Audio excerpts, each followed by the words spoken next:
Fallait Tamboka éthique à la statu quo. Mais aujourd'hui, le pays a reculé. Les consensus peuvent se réveiller pour dire non, non, non, non, nous devons arrêter cette dérive totalitaire. Le totalitarisme. Le totalitarisme, c'est au-delà même de la dictature. Ce régime, elle n'est pas venu pour copier Makambouya Kabila. Ce régime est venu pour corriger. Aujourd'hui, on est en train de copier, de calquer Kabila aujourd'hui. Or, on a fait tuer les gens pour corriger. Ici, la stratégie, c'est quoi?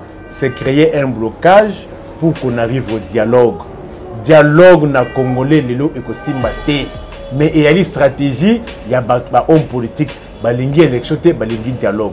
Ceux-là qui étaient super champions en calomnie, en insulte hier, vis-à-vis du Rwanda, ce sont ceux-là aujourd'hui qui sont devenus plus rwandais que le Rwanda lui-même. Vous êtes dans une république bananière, dans une république fantoche. Les droits internationaux n'existent pas. Ils n'existent que dans les têtes de forts et de faibles. Tu es fort en droit international, on te respecte. Tu n'es pas fort, on te marche au-dessus. Mais vous avez quel régime? Vous avez quel régime? Ce qui intéresse le régime, c'est quoi? C'est l'argent, point barre. Zoma Lobanabango avant 2018, par rapport à Rwanda. C'était quoi? Les Lobakoma va collaborer à Rwanda. Va collaborer à Motema. Makila Mwana Congo et Tanga a ébélé le Congo le Kouta, il y a régime Oyo. Il y a rassemblement de Bongoutistes. Qui est plus rwandais que le Rwanda aujourd'hui? Qui est plus kagamiste que Kagame lui-même aujourd'hui? Plus de 200 quelques. Violation. Il y a constitution, dans les autres lois de la République. Prenez l'UDP Tshisekedi. Prenez le catholique. Combien de centres de Congolais ont-ils fait couler? Nanukuta, Rossi Mukendi. Vous parlez de Kapangala. Ces gens-là étaient tués où? Pas de référence. Ces massacres ont été organisés par qui? Et pour quelle raison? Dites-moi, Lélo, qu'est-ce que ces familles de Rossi et consorts ont-elles bénéficié? Le rassemblement et l'église catholique, combien de morts ont-ils causé aussi? Quel est l'intérêt de la population dans tout cela? On a reculé, bien on a avancé. Avec les régimes totalitaires comme celui-ci. Moto Kopela a onatra. Direction générale ya onatra ezala kozwa moto sikoyo. To koyoka keno ba réserve mati. Ba yiba ka susu te, IGF a osala musala. Mais pourquoi les gens ne sont pas payés? D'un côté, vous parlez d'état de droit. Pour vous, l'état de droit, et aussi que la carte de Bikanga Kanga. État de droit et public, vous signez pas contrat na Rwanda. Vous signez contrat Wana. Vous bimisi yango, vous publiez dans le journal officiel. C'est ça aussi l'état de droit. Nous ne sommes pas dans un état. C'est l'absence de l'autorité de l'État.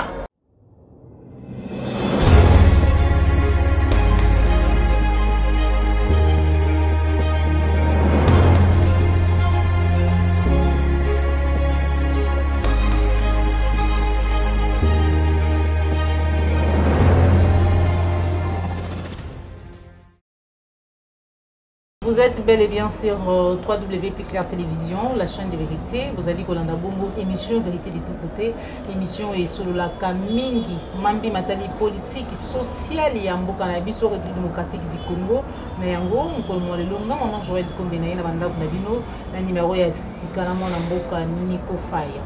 Vous savez la canal linga zali kubunda pona mboka na ye, kopesa makanisi malamu kitoko pona bosiko la miyamboka na biso, nde vraiment na kati émission na biso mokolo mwalelo.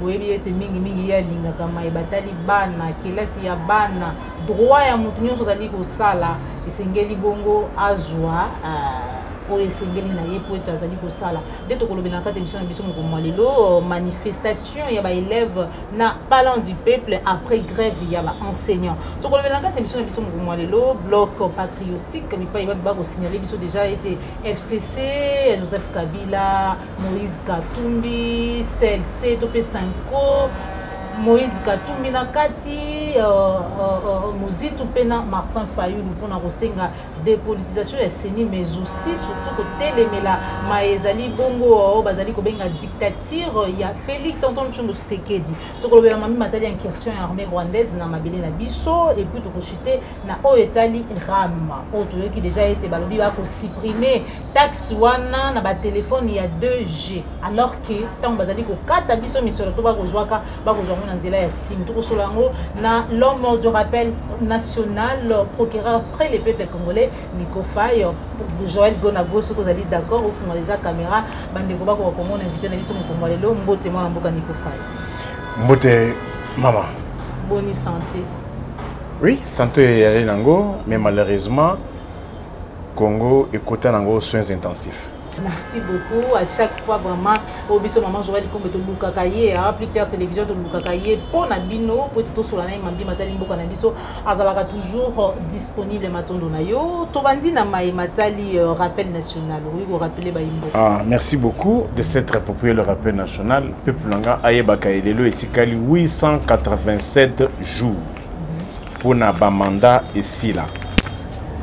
Toali na 594 jours, Banda Baloba na biso Covid officiellement na Congo.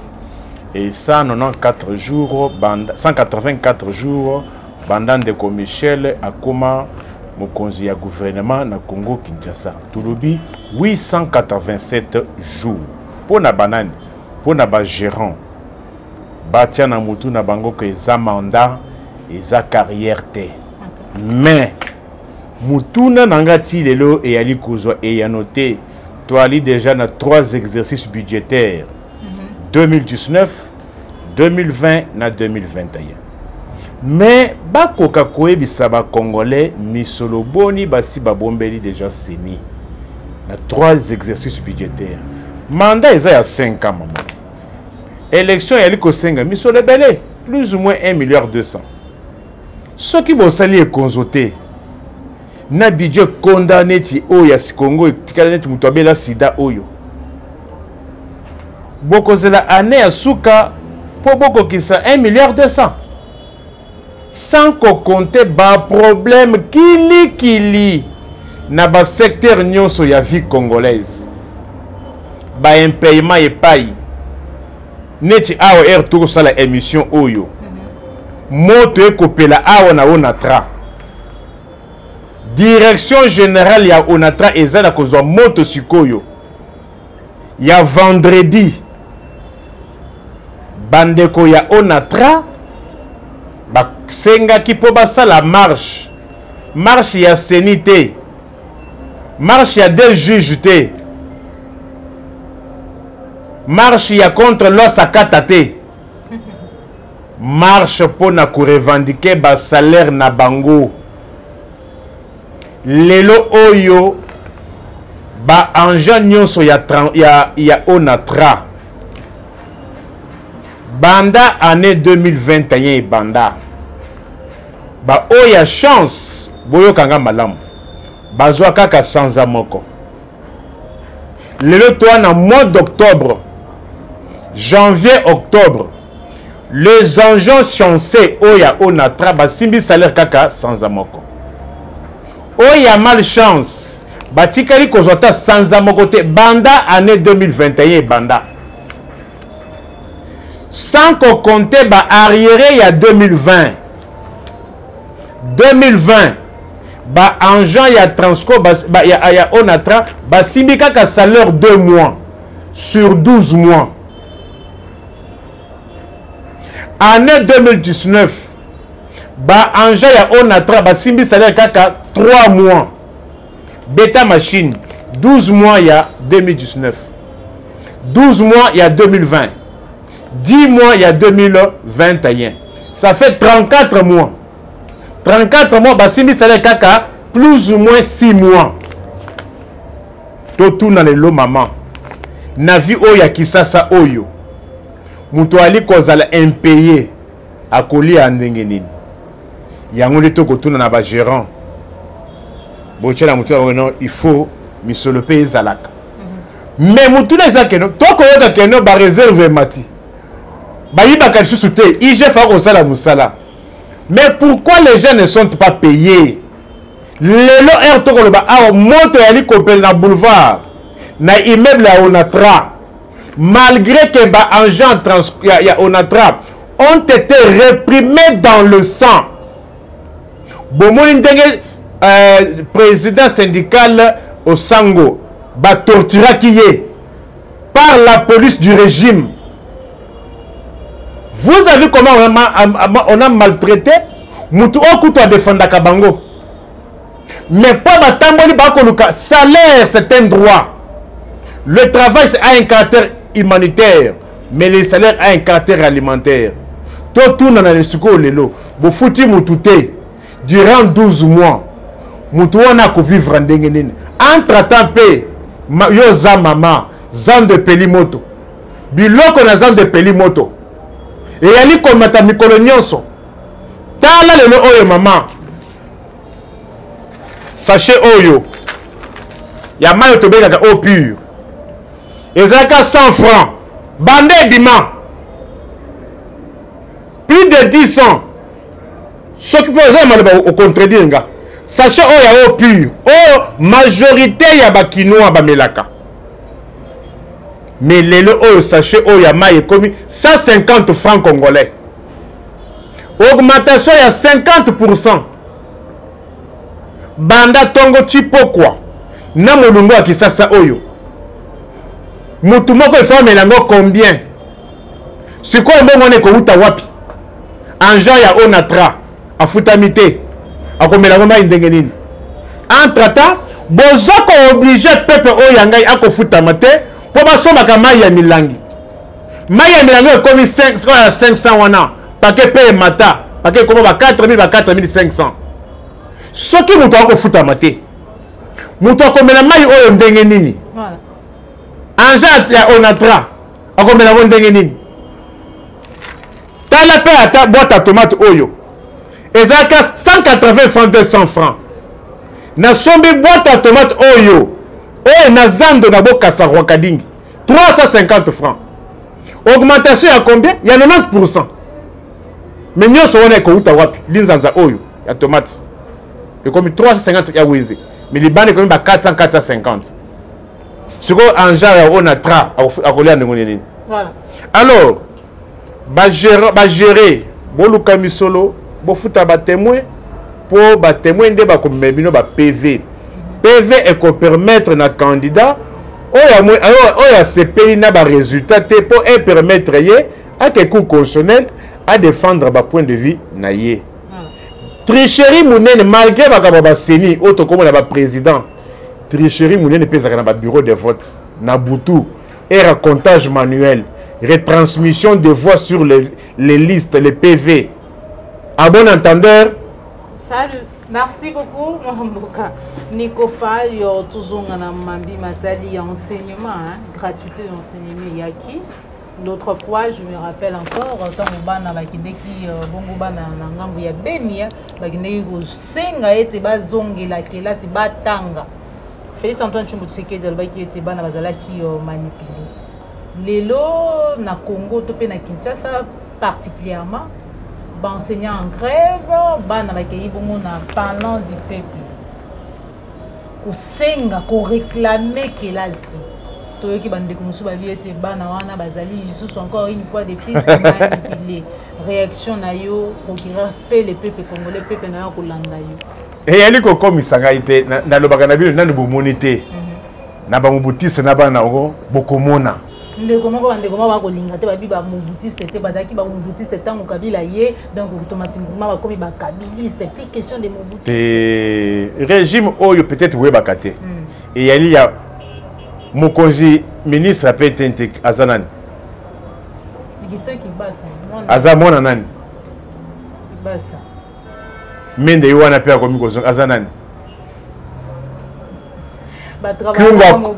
Kungwa ezele malembe na kotangalo kungwa kumwanza azanani kitenge Yesu azanani chimbo mumuku na ainani bahati azanani mboso azanani wana nde ba apparent ba non apparent ba ali ba héros dans l'homme Niembo Chabani, Oazaka, gouverneur à la Banque centrale. Héros dans l'ombre. Jonas Mukamba Kadia Tanzimba. Héros dans l'ombre. Général Baramuto, héros dans l'ombre.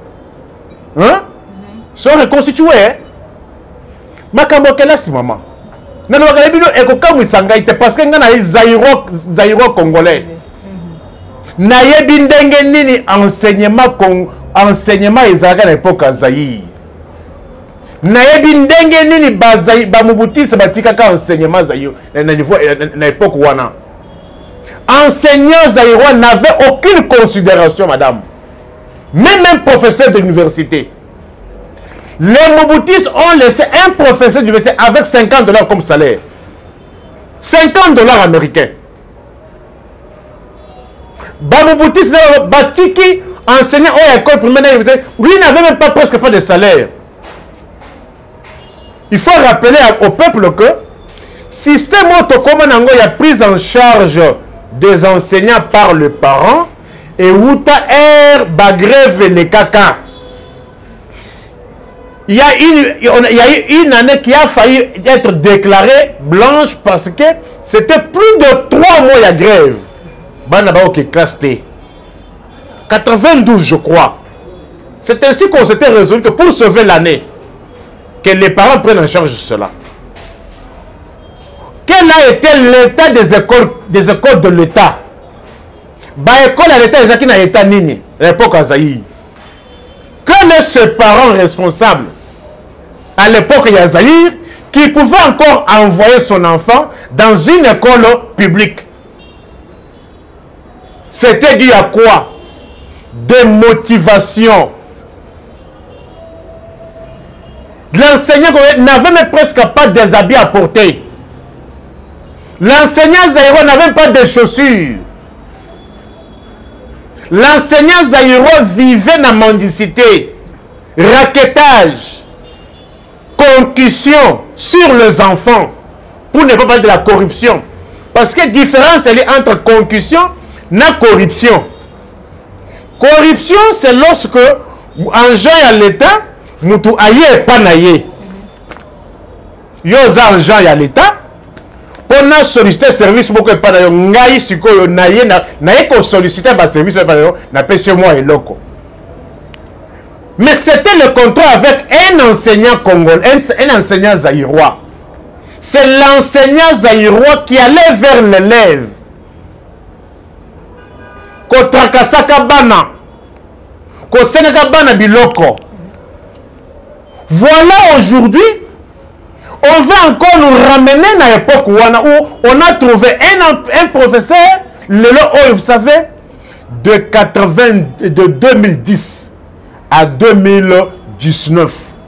Vous savez, il y a eu combien de professeurs à thèse? Professeur, docteur, professeur était sans thèse. On parle de professeurs à thèse. Vous savez, on a défendu combien de thèses de 2008 à 2020. Pourquoi? Parce que la carrière enseignante, professeur, est comme quoi tirer peu bateau. Ce qui peut atteindre la ISP, ISP dans la province, il n'y avait presque plus encore d'étudiants. Moi, un scientifique ne s'invite pas à dire que non. Non, il fallait aller plus loin, chercher à connaître les causes. Pourquoi les Zaïrois avaient perdu le sentiment, le stimulus pour pas que le conseil à ISP? Parce que les parents, ceux qui ont conseil à ISP, vous serez condamnés à la misère. C'est pour cela. Ce qui est à une époque, au Kouta, dans le département de l'histoire, Banami Balé, au Kouta, dans le département de géographie, moi, au Kouta, dans la langue, c'est-à-dire, il n'y avait presque plus d'étudiants. Mais nous n'avons pas de lutter, non, nous devions nous poser la question, pourquoi aujourd'hui les ISP n'incitent plus encore les étudiants à aller vers elles? C'est parce que l'enseignant congolais était synonyme, il y a misère, il y a mendicité, laissée par les Mobutistes et leurs enfants. Voilà. Aujourd'hui, voilà les lois. Non, madame. Koningata n'a pas ce cas de réponse. Il faut qu'on comprenne Genèse. Okay. Et si on veut encore nous ramener dans le même système, il y a comme enseignement. Vous savez que l'enseignement au Congo est déjà au rabais. Mais ce qui est le oyo, c'est démotivation. C'est pour amener la qualité de l'enseignement à quel niveau? Est-ce qu'aujourd'hui, peut-on parler encore de la qualité de l'enseignement? Mais voilà aujourd'hui, école les ont eu officiellement le 4 de ce mois. Le 3, le 25. 21 jours déjà perdus. Perdus pourquoi? Parce que les enseignants congolais n'ont cherté la vie oyo. Chaque jour qui passe, biloko yali komata. Enseignants, prenez, moi généralement je fais des sortes dans la rue. Prenez le stylo, écrivez. Un enseignant congolais, il y a école primaire, bali ko foutaye 310 000 francs congolais. Na to il y a le il y a quota na 4% na pembeni oyo combien? C'est plus ou moins $150. Enseignant il y a université et il y a humanité. Ali na 360 000 francs congolais. Hyper pesawana. Impôt sur les revenus professionnels. Enseignant wana. Officiel. Chaque fois au bêtis machine, c'est plus ou moins $170 américains. $170 américains. Na vie oya kisasa oya lelo. 360 000 wana. Et ils allaient pour enseignant oya mbujima ite. Ils allaient pour enseignant oya kwiluté. Ils allaient pour enseignant oyo ya mbandakate. 360 000 c'est pour un enseignant de Kinshasa. Un enseignant de Kinshasa. Ce qu'il y a na 8 madame. Oebi abonnement par mois Nabisa Transco. Il y en a 59 000 francs congolais. Moi, na enseignant wana. Ako fout abonnement, il y a 59 000 francs ndengenin. Yemoko par an. Ako fout à loyauté. Awana qui ça commis le transport, il y a $1. Awana qui ça commis le transport, il y a $1. Comment cet enseignant va-t-il se payer le transport pour lui-même? Beta machine. Ce qui est là-bas dans 6, 59 000 francs abonnement à Bisa Transco.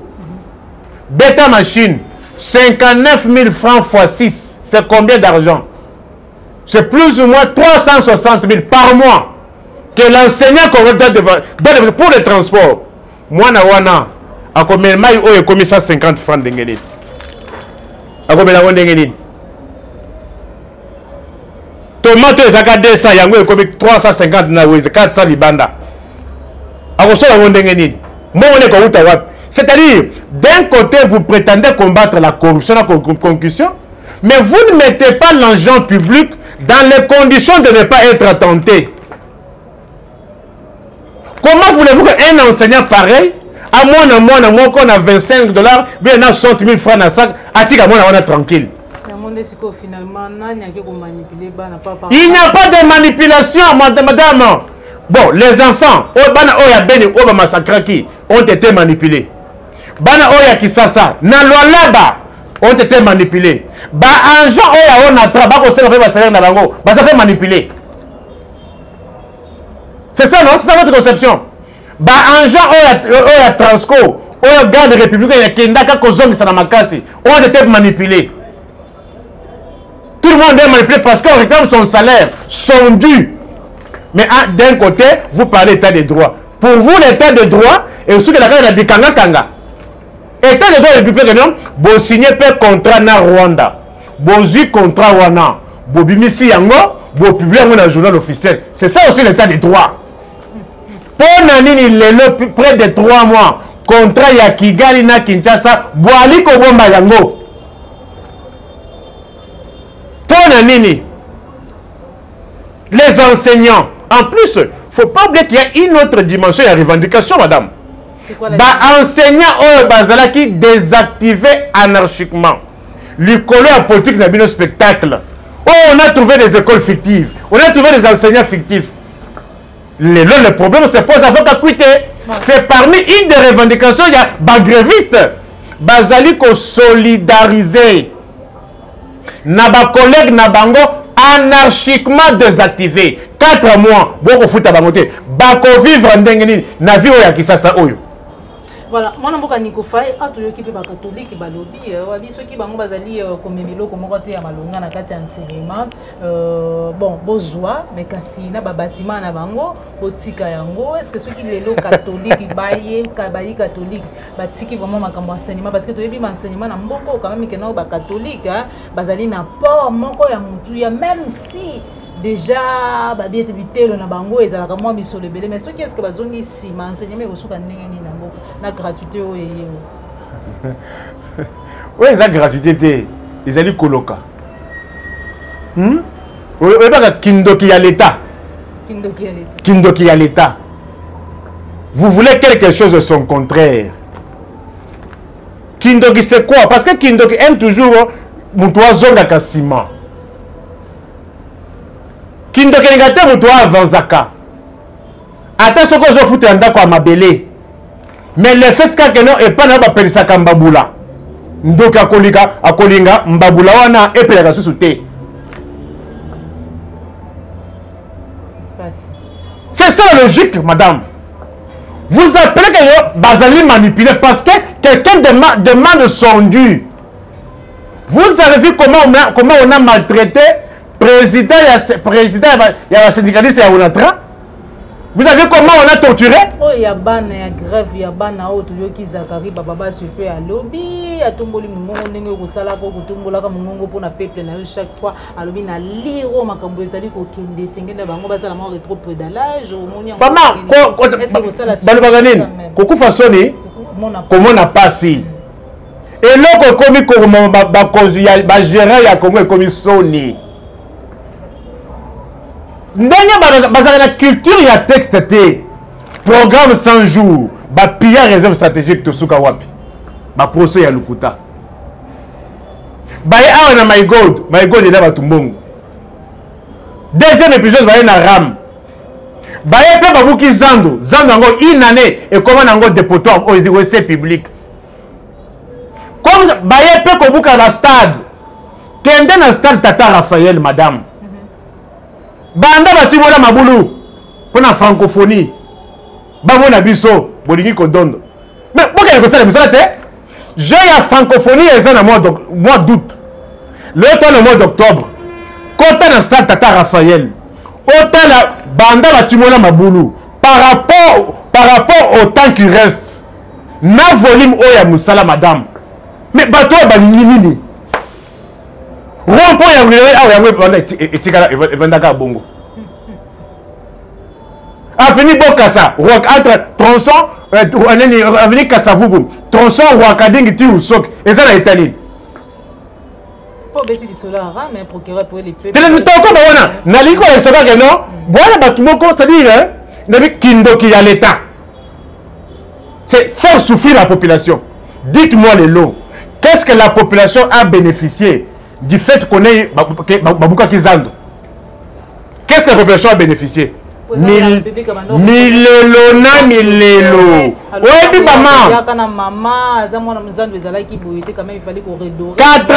mais oui, comment ça m'a bête? Mais ce qu'il est yango tozawapi. Est-ce qu'on y est dit que maman? 80% ya bato bana côté kana Zando. Mbongo wana ezaki mbongo ya banque. Réfléchissez. Vous voyez bien, tout le monde lelo. Avant que tout bokanga wana, confinement ya lukuta o ya Covid, o ya bino Covid commerce et ya kana le liboso. Bokanga ka Zando.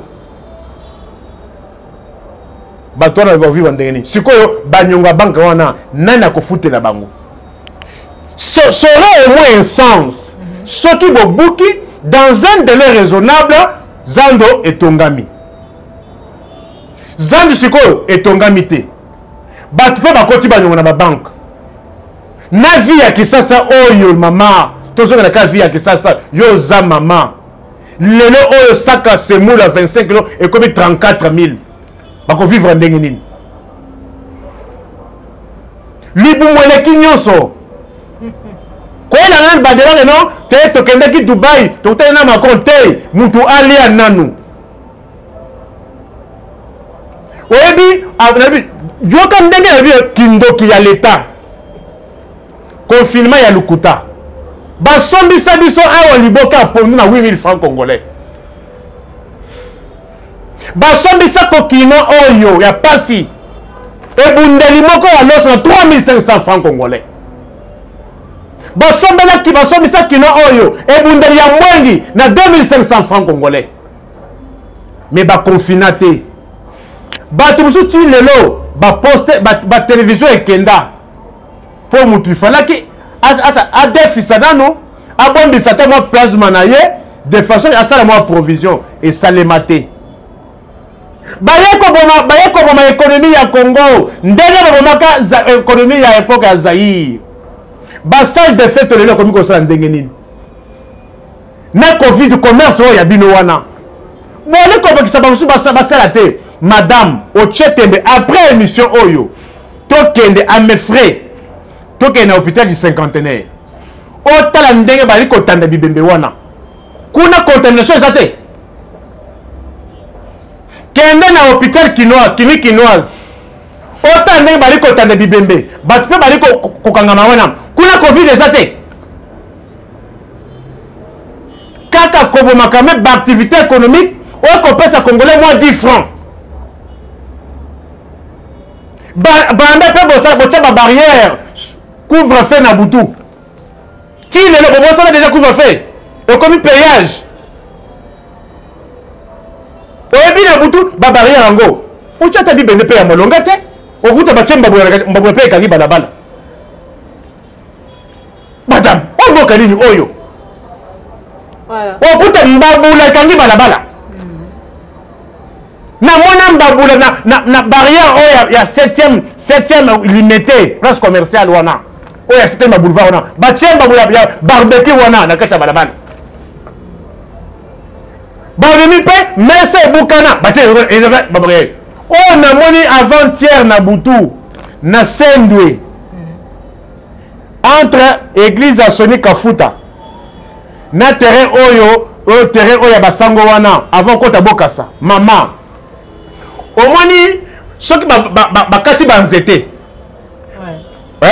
liboke ya nzete wana ekauka kanenge ezaka wana batiango na balabala bakangi yango balabala mais oyebi barrière place oyo kokuta babarrière ya kitoko eza kaka place oyo kokuta babarrière wana eyali bapublicité ya bamiliki nde place ya barrière ya kitoko ezali mais nyonso etikali oyo na banzete ya liboka eza barrière na baétalage nde babarrière ya kisasa yango wana mais botiki wana bakomi kozwa kaka 500 francs toyeli koloba nini nous voulons le bien-être social enseignant revendique ses droits po pesa ye oyo azosepela nango po azwa mpe forme akende kopesa mwana cours dans de bonnes conditions mais soki enseignant aza démotivé akopesa cours ndenge nini bozonga nsima boyoka soni te il n'a jamais été trop tard pour mieux faire bozonga nsima bacha balobata je suis contre que les parents puissent continuer à supporter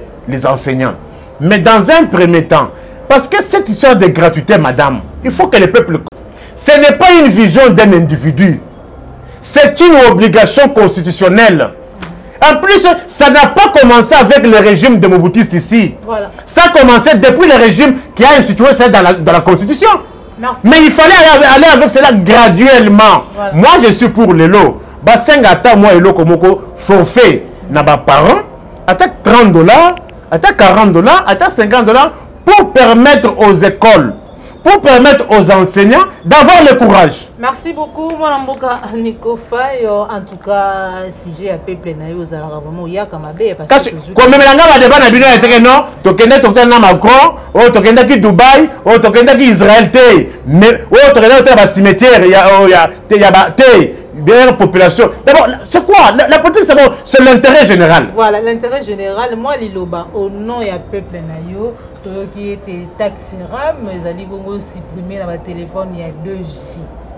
Mais est-ce que tant que soit kabiso misolo bazo soit kango na téléphone to ba ko kata kango à partir ya si nanu bo monité beaucoup mona yo ça bon rappelle na ba mo bien té téléphone à DG ezalandene téléphone à DG ezalandene ba téléphone ya kala ya kikala kasi ezalandene yo eza na vitesse ya internet penzati. Bon. Bon, na tuni hein. Bazoka nini wana? Bazoka na téléphone ben na sim. Na sim. Poto moni, obi soko bi misi sim. Hein? Réfléchissons, bota lukuta. Na motema mabe. L'état muyini. Obi ke soko bi misi sim na téléphone. Na kangi téléphone, na bi misi sim. Naza na possibilité ya que non na ko cha unité. Oui. Ce qui n'a pas mis sim. Na cha unité. Na yeko zongi sa 6 mois après 10 minutes. Ba okati to ba okata te. Réfléchissons. Hein? Ici c'est la réflexion de la profondeur. Est-ce que si nous sommes comme nous téléphone, on peut ko cha unité na kati? Oui. Alors dans ce cas-là, na téléphone double J 3G 4G 5G bien dans téléphone. Oh, bango bazo kata quoi à la source le fait que non au petit numéro na yo batindi bango bazui. Alors ce que le banane en plus pour moi ça te le kuta mususu bana baki que non ce qui muto na 2-3 sim ba okata ka na sim moko pour les téléphone. Oh ngai na déclarer que non na kocha sous le téléphone parce que bayibi ngai belé ce qu'on a 2 sim. Ce qu'on a 3 sim, bakoyiba yokaka na 3 ba sim nyonso. Koloba sim double J, ce qui 2G, ce qui 4G, ce qui 5G, izakaka lukuta. Boye baka que non, eza lukuta ya l'état. Muyibi ya l'état. Voilà. Merci beaucoup à l'obéli bongo na peuple naie hein, sengé na peuple na boye baka que eza lukuta donc muyibi ya l'état. Incursion armée rwandaise, on m'a belé la bisu. Donc, le ministre de la Communication, porte-parole du gouvernement, hein, Patrick Mouya, c'est ce qui arrive hein, souvent quand on est entouré de 9 pays voisins. Donc, pour biso toujours souffrir boyer, tous aller agresser, donc on comment on n'a pas si bana oya yo, bakoko, la population na yo bazali ko kufa, bazali massacrer, gorger, tuer, tout. Au bazali ko civil, c'est parce que quand toi quand 9 pays voisins, moi na mboka niko fai. C'est la non, nous ne sommes pas dans un état. C'est l'absence de l'autorité de l'État. Mais ce qui est écœurant, c'est le fait que ceux-là qui étaient super champions en calomnie, en insulte hier, vis-à-vis du Rwanda, ce sont ceux-là aujourd'hui qui sont devenus plus rwandais que le Rwanda lui-même. Naouti Kotino Awa, pourquoi Bali Koboya va publier contrat ou Naouti Ko signé na Rwanda ou Babanda qui ko finge la Batumusu lobby? Batumusu a ko lobate ba Rwandais. Mais tala le oyo. Kagame Naouti Ko sapé ba mo Rwandais awa. Boyoka ki ba mo Congolais. Boyoka ki réponse ni à côté à Kinshasa. Babanda koluka bakano awo ya kolobela makambo wana. Mais quand Kagame a tenu ses propos, lui n'avait pas cherché des canaux. Au nom des diplomatie, tu peux bon voisinage. Quelles sont les notions de diplomatie qu'ils connaissent? Quelles sont les notions de diplomatie qu'ils connaissent? Parce que voilà, toutes les lois que nous avons, nous sommes mais moi je vais te montrer quelques cas de figure parce que la diplomatie est où ta. Tu as vu le comportement de Paris, de la France, lorsque la France avait entrepris des démarches pour le contrôle des sous-marins na Canberra, c'est-à-dire Australie. Mais la France a été surprise. Il y a comme un contrat et les cas maintenant entre les États-Unis na Australie. La France, en termes d'abord, il y a comme marqué de mécontentement. Il a d'abord rappelé son ambassadeur aux États-Unis. Oui. Dites-moi, vous, Kinshasa, ici, avez-vous des relations collègues aux États-Unis na France? Pour le peuple, non, diplomatie, tout le monde, La diplomatie. Vos relations, vous pouvez comparer les relations, il y a États-Unis et France. Mais néanmoins, en signe de mécontentement, la France a dû rappeler son ambassadeur aux États-Unis. Vous voyez ce qui se passe hier. Le président turc, Erdogan, tellement qu'il a été trop menacé par Washington, Paris, Londres, 7 pays, il a d'abord expulsé les ambassadeurs dans 7 pays. Je ne vous parle pas de la situation de 4, 5, non, je parle de la situation d'hier. Vous avez, lorsque Macron a qualifié du responsable comportement Malien, malgré que c'est la France qui fait qu'aujourd'hui qu'on parle quand même de l'armée malienne. Et si il y a quand même la sécurité au Mali, c'est parce qu'il y a la présence des troupes françaises. Mais lorsque Macron a tenu des propos désobligeants, Macron n'est pas resté bras croisés. Est-ce que là, on est et ici vous n'avez pas le temps. Vous n'avez pas le temps. Vous êtes dans une république bananière. Dans une république fantoche. C'est vous qui brandissez aujourd'hui les textes internationaux. Vous les connaissez même. Les textes internationaux. Vous les connaissez. Pouvez-vous me dire en vertu de quelle disposition internationale Washington est allé bombarder l'Irak? Pouvez-vous me dire dans quelle disposition internationale autoriser Washington d'aller tuer Osama Ben Laden sur le territoire pakistanais? Pour pouvoir, texte international. Vous connaissez les textes internationaux? Diplomatie. Les droits internationaux. Au pays hospitalier, on reçoit des voisins, donc on a un bon voisinage, vous allez exiger le but que ne justifiez pas vos faiblesses. Ne justifiez pas les relations que vous avez avec le Rwanda par diplomatie, parce que vous n'avez aucune notion de la diplomatie. Les droits internationaux n'existent pas. Ils n'existent que dans les têtes de forts et de faibles. Tu es fort en droit international, on te respecte. Tu n'es pas fort, on te marche au-dessus. Voilà. Mais qu'est-ce qui nous a affaibli le boy, tout commandé, tout comme boyer, pour qu'ils rappellent les peuples comme les peuples n'ont pas yo. Et là on est comme ici Congo faible les boyeux. Mais vous avez quel régime? Vous avez quel régime? Ce qui intéresse le régime, c'est quoi? C'est l'argent, point barre. L'argent. L'argent, point barre. Pardon? L'argent, on a coûté pas Nani Kagame. Pour eux, ils estiment que Kagame est supérieur, ils doivent le protéger. Ce qui intéresse le régime, c'est l'argent. Chercher leur argent par tous les moyens. Voilà même la communication, la biso, nous allons transiter par Kigali. Nalobi, régime Oyo, il y a eu de peste, ce qui dit. Zoma Lobanabango avant 2018. Par rapport à Rwanda, c'était quoi? Vous pouvez penser qu'un jour, les Lobakoma va collaborer à Rwanda, va collaborer à Motema, va présenter Kabila comme Rwandais, va Kabila comme un Kanande. Mais comme la Bible dit quelque part, j'ai oublié le passage, la Bible dit qu'il se justifie est du diable. Kabila ne s'est jamais justifié sur ce point-là. Mais voilà comment aujourd'hui Dieu, dans sa souveraineté, est en train de le justifier. Par rapport à ceux-là qui l'insultaient comme étant le Rwandais. Kagame avait tellement libre. D'ailleurs, il n'entretenait jamais de bonnes relations avec le régime de Kabila.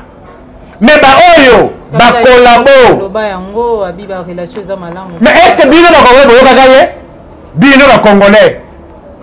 Yombo okowa komona yombo ya Nzambe.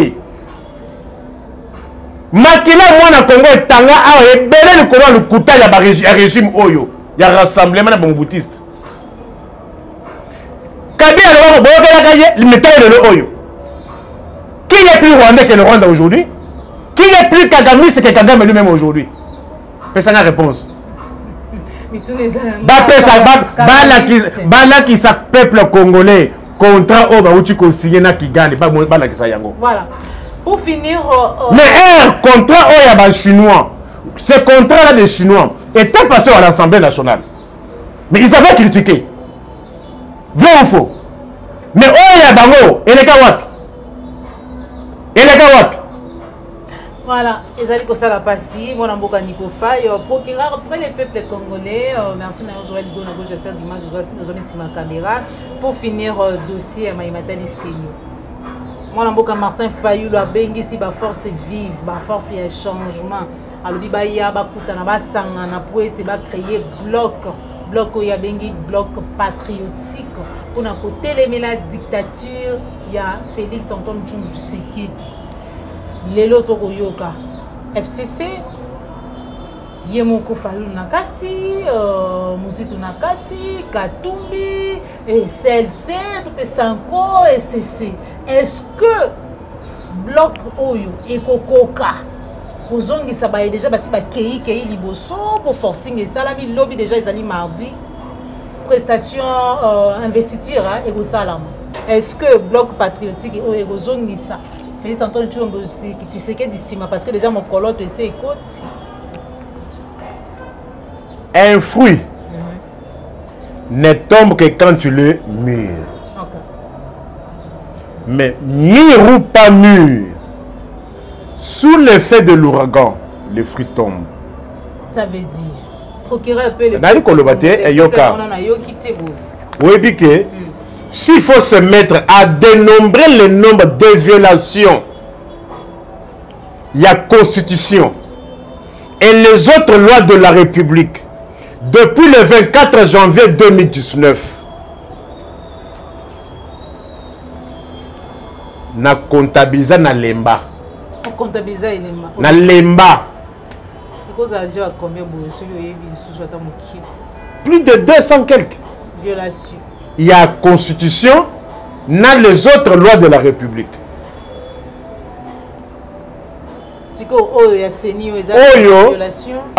Les autres lois. Les lois des partis. Zota ka lettre Oyo. Ndeko Antoine Atindelaka Janine Mabunda. Alobi que non, SCC na catholique n'étaient pas d'accord. Après aller qu'on soulevait les camois PV. Ndeko Soni Kafuta ndazalaka mokonzi ya l'église ya réveil te mais bomitu na kate balongola pona nini Ndeko Soni Kafuta balongola du fait qu'il ait transmis le PV parce qu'il n'avait pas qualité.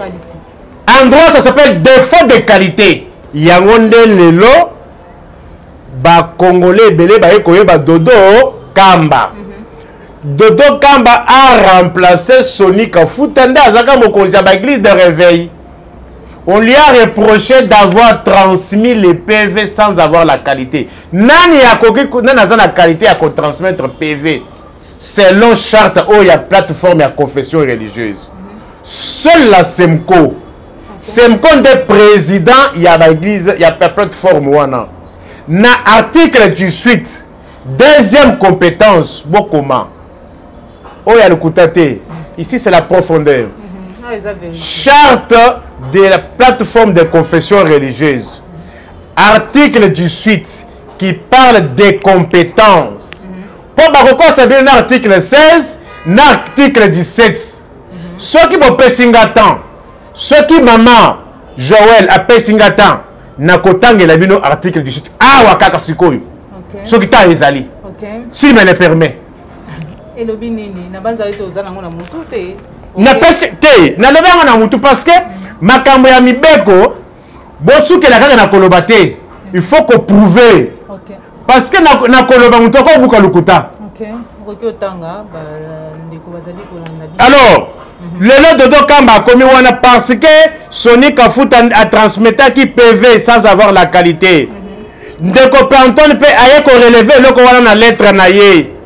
Bande koto tuna na siko lelo qui a transmis les PV Oyo nani Assemblée nationale à tablé. Qui a transmis ces PV là? Mutuna ya mibale irrégularité nini Oyo ba soulever na dossier ya Malonda Oyo ba corriger les lots. Et troisièmement, qui en sont les signataires Il y a PV qui est dans l'Assemblée nationale. Il y a Mine. Nani a présidé la commission paritaire. Ezali Mbata. Mbata entre-temps. Azali président de la PAJ à l'Assemblée nationale. Commission PAJ et la commission permanente. Il y a l'Assemblée nationale. Comment voulez-vous que le président d'une commission permanente encore un peu président de la commission spéciale? Madame, il est toujours, c'est-à-dire, il est président de la commission PAJ. Entre-temps, il était président de la commission paritaire. Admettons que dans la commission paritaire, une commission spéciale, qui s'est posé un problème, il y a droit, qu'il fallait transmettre de gens à PAJ. C'est-à-dire, lui-même étant juge là-bas, est parti là-bas, encore un peu parti côté. Du point de vue bon sens, on ne peut pas faire les cumuls dans ce sens, sur ce point-là. En plus, commission paritaire, c'est-à-dire, parité vient du mot parité. Bon, d'un côté, il y a eu la majorité présidentielle. Où était l'opposition? C'était monocolore. Monocolore. En plus, madame, Bamam Ranyon Sowana était logé dans le fleuve Congo Hotel. Et ça là-bas, toxique confession religieuse.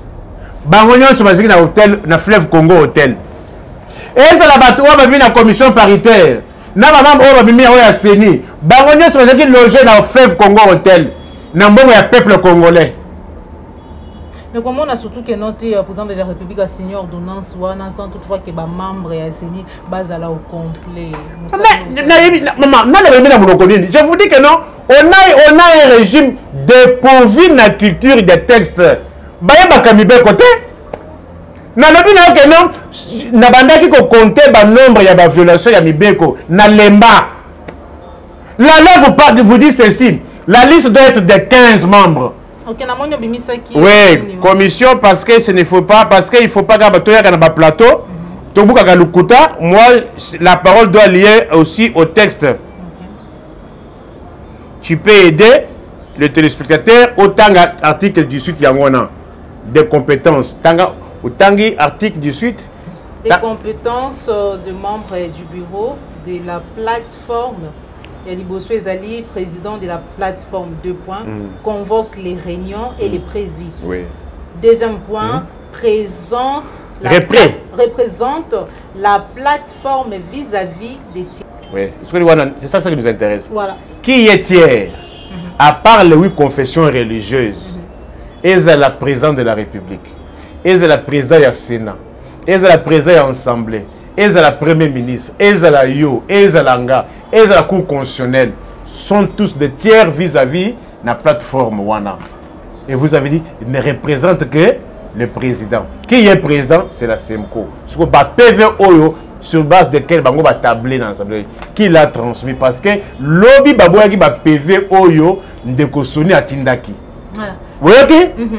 Investiture et aussi la malobi. Ni niveau mais ali kolega entre régime oyo lelo na mandeko ya catholique parce que lobby tout le monde qui peut bango na dossier à Rosar Malonda bazalaki des mèches le lenge moko président pe akomela ki na Janine Mabunda mandeko pe ya 50 pe église catholique ba bima ki pona côté les mela Rosar Malonda lelo les mêmes faits produisent les mêmes causes et produisent les mêmes effets. Mais si quoi et là on est sali vraiment que non te batambola lisusu et longo te batambola lisusu nzela moko te koto ka ke même lambert mende ko ba ete ya sambela kana catholique ma sambela ka saint Cholete ni saint Ambongo.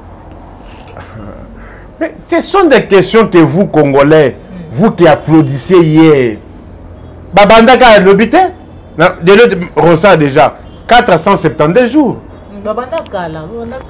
Avant l'élection Awa. Respect de l'accord. Et bandana banane. Catholique. Machine à voler. C'était entre qui et qui? Machine à tricher. C'était entre qui et qui? Mais na sowana makila mwana Congo bandeka kotanga. Toutes les marches. Toutes les marches organisé tous les dimanches. Avec quel point de départ? N'est-ce pas les paroisses de l'église catholique? Vrai ou faux? Kabo ya biba zako à 50-50. Tori à 50-50 et à Kobotama. Ils n'étaient pas ensemble. Vous les Congolais, vous avez une mémoire très courte. Mais Mundela Bossanakate. Je vais vous révéler une chose. Bouébi, église catholique. Le pape de l'église catholique avait fait plus de 4 siècles. C'est combien d'années? Plus de 400 ans. Il ne foulait plus ses pieds à Londres. Vous avez position à l'Italie, na Vatican. Mais pape de l'église catholique a plus de 4 siècles. Depuis le 16e siècle. Jusqu'à l'avènement de Ratzinger. François XVI. Comment on l'appelle? Oui, allemand ou non? Benoît XVI, hein? Benoît XVI, Ratzinger, à Kenda Londres, à Kenda Kosenga Bolimbisi na Londonien, pour cause de bavures commises par le prêtre au 16e siècle, à Fukama, na Londres, à Senga Bolimbisi. Revenons ici. Prenez l'IDP Tshisekedi, prenez le catholique. Combien de sangs de Congolais ont-ils fait couler? Nalukuta. Je vous entends vous parler Rossi Kapangala et Rossi Mukendi. Vous parlez de Kapangala. Ces gens-là étaient tués où?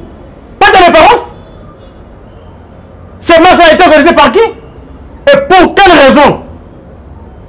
Dites-moi, Lélo, qu'est-ce que ces familles de Rossi et consorts ont-elles bénéficié?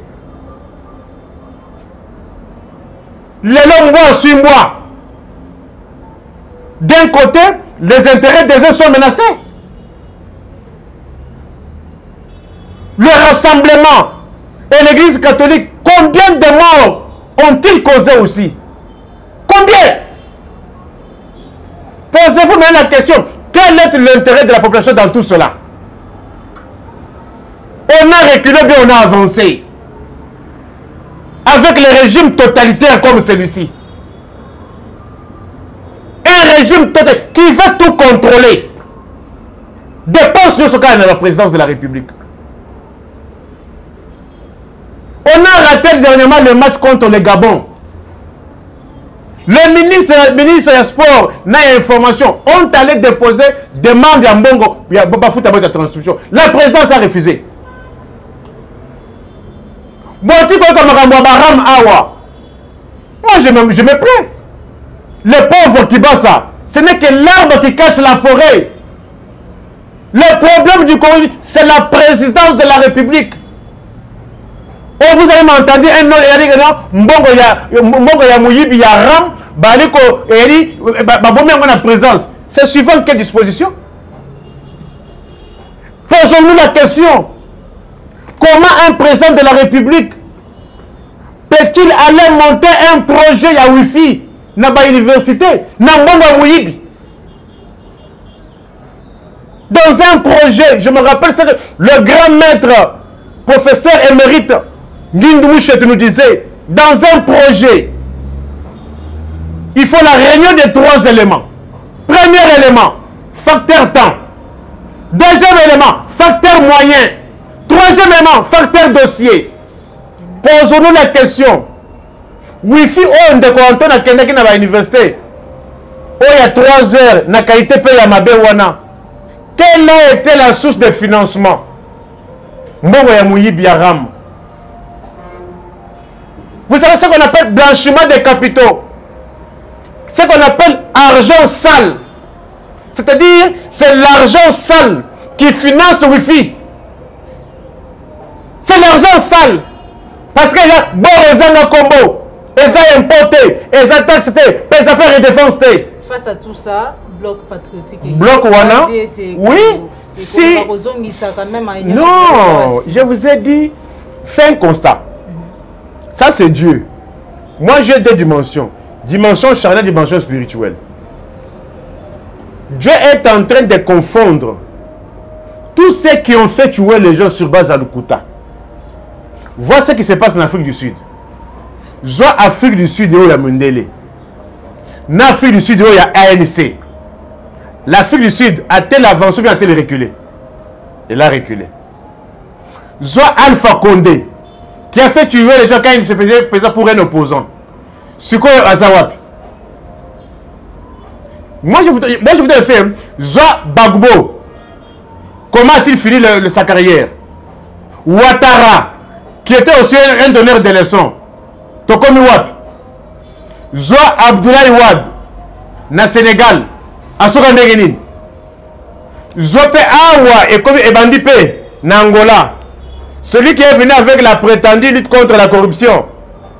On commence aussi à déchirer aussi ces effigies là-bas. En Angola ici. Zo Angola, il y a 200 au Finga Finga. Il y a dictateur Boyenaboye. Zo Siko Angola, il y a Lorenzo. Y a-t-il match? Y a-t-il match? Zo Siko Congo Kinshasa. Il y a Kabila Bafinga. Na Congo, il y a Ndeko Antoine. Y a-t-il match? Y a-t-il comparaison? Ngonga.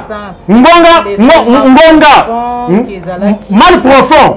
Yebisanga pesanga article moko. O Ndeko Antoine. Akutaki ya Kabila ezaki ya komata o ya bongisi. Na la kakibino émission il y a le 24 janvier 2022. Émission bilan 150 produits. Il y a le coutete. La preuve est que on a ça au pire oyo. Tous les noms le mandat Kabila à 100 francs. Mais là est comme combien?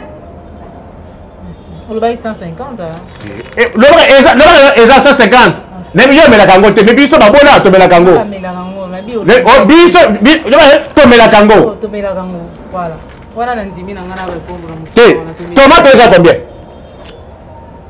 Ils ont 180 francs. Ouais. Le commis combien? Je savon génie. Et combien? Sucré, il y a 32 centilitres. Namboujimaï. Sucré, ça a 4000 francs congolais. Namboujimaï. Ils ont 1500 francs congolais. R de compteur, le lot comme 4000 francs congolais. Moulanga bien au Bokosoma à 2500 euros. Namboujimaï est à 8000 francs congolais. Na boîte de nuit. 1 litre de essence. Namboujima, il y a 4 5 000 francs congolais. D'accord, tous sont le bloc patriotique. Alors, bloc patriotique, ceux qui les lots, on va comprendre que les pays, quel est ce Congolais consciencieux s'il n'est pas envoûté? Ou à cause que non, les pays même, il fallait attendre un éthique à la statu quo. Mais aujourd'hui, les pays ont reculé. Les consciencieux peuvent se réveiller pour dire non, non, non, non, nous devons arrêter cette dérive totalitaire. Parce qu'il y a une différence entre le totalitarisme et la dictature. Okay. Mais c'est à quoi c'est le totalitarisme. Le totalitarisme, c'est au-delà même de la dictature. Comment voulez-vous, on veut aujourd'hui avoir un homme qui doit tout contrôler? Parlement kakaye, cour de tribunal kakaye, présidence kakaye, nini gouvernement kakaye. Tu vois? Est-ce que vous savez d'abord que Kabila, d'abord, procureur pour les peuples congolais, le coup et le oyo et le oyo to benga ngoni. Journal officiel. C'est la constitution. Oui, constitution de la République au Kenasi. Batwa lukuta. Oh ba mesana komona makela mona Congo etanga. Baloba que non constitution oyo ezali acte de vente à Congo. Bobosani bateki mboka. Bobosani discours wana. Tanga constitution oyo du 1er au 229e article. Ola kisanga place ya kombo ya vendeur à Congo ezali. Ola kisanga kombo ya acheteur ya Congo na monto bateka Congo eza wapi. Mais bato bakufisa bato kola eloko oyo. Mais cette constitution, c'est une constitution qui était passée au référendum. Vous connaissez la valeur du référendum? C'est-à-dire, c'était un vote aussi. Hein? C'est-à-dire, sous Kabila, on a connu 4 votes. Oui, c'était un vote. Référendum, ils ont vote. Oui ou non, ils ont vote. On a connu les premières élections. Bamoboutiste, ah, madame. Moi, je dis, je suis congolais.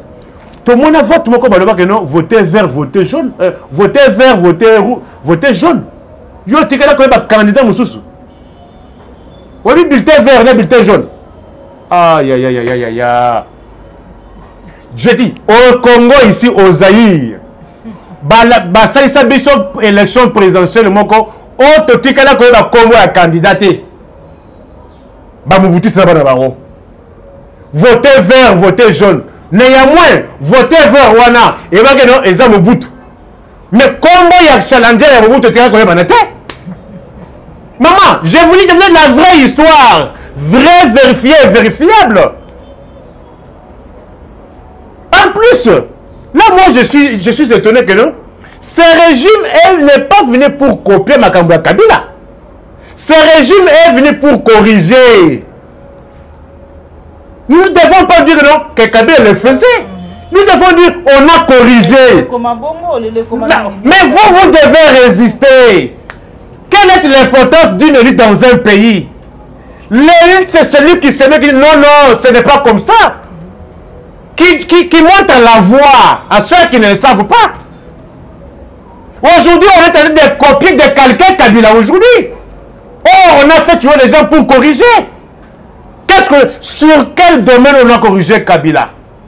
Dollar Yango est à 160 000 et comme 205 000 francs congolais. Bon, vous l'avez corrigé en quoi? Le Oyo, 100 unités, c'est comme 1600. 100 unités, comment? 2200 francs congolais. Dis-moi, on a corrigé en quoi? On a corrigé en quoi? Moi, je suis population. Mon problème, c'est quoi? Mais si vous nous avez des histoires chimériques, c'est-à-dire, vous nous construisez des châteaux en Espagne. Je dis quelque part, non, il y a un peu pas, maintenant, il y a un voyage qui se passe à Mars. Pourquoi on va investir dans la planète Mars? C'est quoi ça? Merci beaucoup, mon amboka Nico Faye. C'est quoi ça? Arrêtez ce discours-là, madame. Merci beaucoup. Nous sommes arrivés à la fin de notre émission. Matondo Mingi, Nabayenyo, Sobozara qui belé pour Nakolanda Biso Mukolomalelo. Joël Gona gauche, chasseur d'image. Aux hommes qui sont ma caméra. Merci na Cordo pour ma foukou. Merci Nabayenyo. Vous allez soutenir maman Joël comme de près ou de loin. Ndé Tokutani Bongo Balasima Mekasi Yambuto Karbonana Bino. Tokupé Samalobana. Mon amboka Nico Faye. Numéro de téléphone, peu message. Nabayenyo, Sobazui di Babou Rolanda Biso. Merci beaucoup, les amis. Moi, j'ai vu au Congo, le Congo est admis aux soins intensifs. Il n'y a plus de salaire. L'homme vit de son salaire.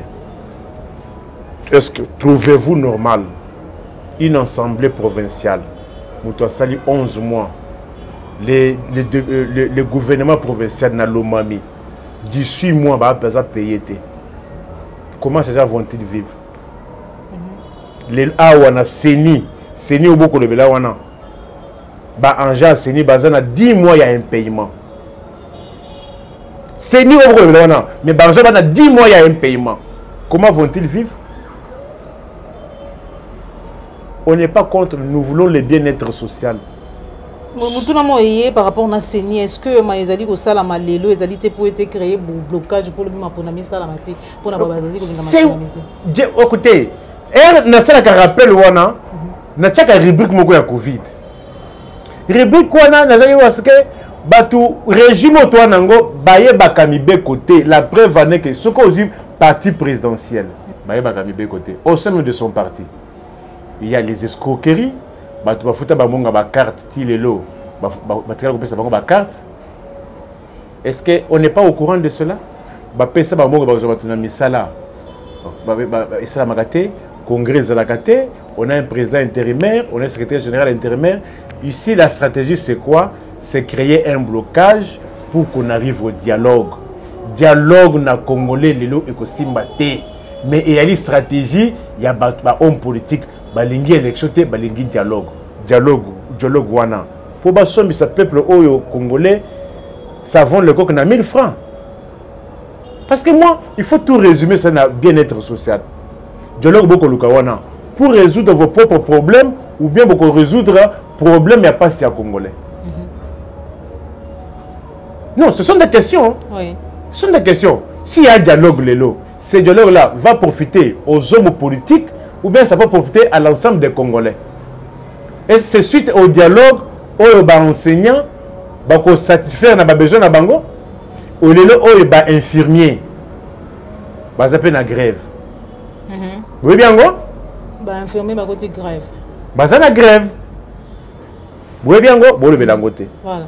D'ici là, les professeurs menacent aussi, il y a le secteur public. Parce que c'est que non, pour tous ceux qui ont rentré académique il y a 2020, 2022, nous devons voir clair. Okay. Alors, vous pensez que la solution à la revendication et à la Congolais et que vous avez un dialogue, vous allez Koko Sama. Dans le vérité. Ce qui vous avez un dialogue, à l'ingui binoté.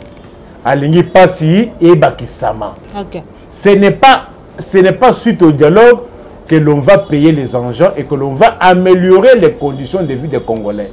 Okay. Merci beaucoup. Pour ceux-là qui aimeraient nous contacter, Bako Zobiso a plus 243 81 64 44 165. Okay. Plus 243 44 plus 243 81 64 44 165. Voilà, merci beaucoup. Bandeko Balandi à Piclair Télévision. Nous allons bongo procurer après les peuples congolais, Nico Faye, Tukutani bongo Malasima. Ce que c'est une émission like et partager. Ce que vous allez on baladi bosso landa biso, Kobo Sanate, ko s'abonner na Katia la chaîne de vérité, la chaîne qui vous informe en temps réel. Au revoir.